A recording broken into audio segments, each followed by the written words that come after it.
এটা হলো আমার ডে 12-এর ব্লগ। তো 12-এর ব্লগে আমি আমার বাড়ি চলে এসেছি, দেখতেই পাচ্ছ। তো সানডে আছে, আজকে সারাদিনই বাড়িতে কাটবে, কিন্তু মা থাকবে না, মা মামার বাড়ি চলে যাচ্ছে। তো সকালবেলা নিজে ফ্রেশ হওয়ার পর মা বেরিয়ে পড়েছে।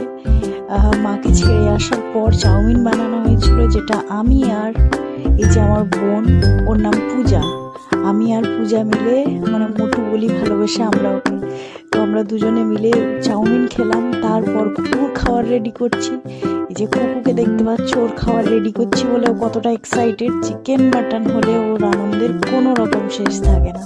তো ওকে খেতে দেওয়ার পর দুপুরবেলার রান্না কমপ্লিট করে একটুখানি ঘরটর পরিষ্কার করার পর আমি বাবা খেতে বসেছি, কারণ পূজা আসতে অনেকটাই লেট করছে, মানে মোটু আসতে অনেকটাই লেট করছে, তাই আমরা খাওয়া শুরু করে দিয়েছি।